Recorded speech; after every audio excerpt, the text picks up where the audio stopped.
first race form. Yes, darling, whatever you say. There, you see, Mary said, regarding her siblings with a superior air. Abby is much needed in Suffolk. I am the wife of a baronet, after all. I cannot be chasing after a pair of 3-year-old boys. It isn't dignified. Oh, pooh! Rosalind waved her hand. A title doesn't make you any better than the rest of us, nor should your wishes take precedence over mine. Clifford frowned. Nevertheless, Mary is right. You've no need of Abby until spring. As for you, Mary, you ought to hire an extra nanny for a few months rather than drag Abby halfway across the country. This is her home, after all. She ought to remain here. Hire an extra nanny? Mary looked aghast at the prospect. She could be pleasant company, except in matters of money, when her skinflint nature rose to the fore. Only think of the expense. I must concur with Clifford, James said. He was a slim man in a clerical collar who exuded a gentle demeanour that helped him to shepherd his flock. There are needs greater than yours, I'm afraid. Now that the new baby has arrived, it has been a blessing to have Abby so close to the village. Daphne can scarcely find time to breathe between caring for our 3 other children and fulfilling the duties of a vicar's wife.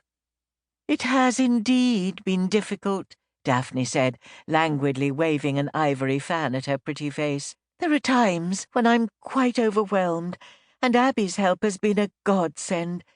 Heaven knows, Freddie is very blessed to have the loving care of his aunt. At the sound of his mamma's voice, the baby stirred restlessly in his sleep, and Abby walked back and forth to settle him. She told herself to be grateful that she was needed, grateful that her siblings desired her assistance, grateful that she would always have a home with one of them. Nevertheless, a rare knot of resentment tightened inside her. They were speaking of her future, yet she might as well be invisible for as much as they consulted her wishes on where she preferred to live. Perhaps it was her looming birthday that made her feel so prickly. In a fortnight she would turn 30 years of age. 30, with no husband or children to call her own. The youngest by 7 years, she'd been the surprise child, born when their mother had been in her middle 40s. While her siblings had wed and started families, the task of caring for their aging parents had fallen to Abby. In her youth, when she ought to have enjoyed a season in London, being courted by a bevy of eligible gentlemen, she had remained here in Hampshire because Mamma had broken her hip in a tumble from a horse and had never regained complete mobility. As well, Papa had come to depend on Abby to help with the research for his book on medieval history. Her 20s had slipped away as she'd busied herself with tending to their needs. Then, less than a year ago, both her parents had fallen ill with influenza. Their deaths had been a shock. She had spent her entire life in their company, and for months afterward she had grieved. Today, in deference to the happy occasion, she'd put off her blacks for a gown of dove grey. The rest of the family had donned brighter colours weeks ago. Of course, none of her siblings had had such a special closeness to their parents as she'd had, nor did they quite understand the sacrifices she'd made. Not that she had minded, certainly not. She dearly loved Mamma and Papa. Their care had never been a burden. Yet now, contemplating the rest of her life, Abby felt a disquiet that bordered on panic. Was this to be her future? Was she doomed to be shuttled among her siblings, never having a place to call her own?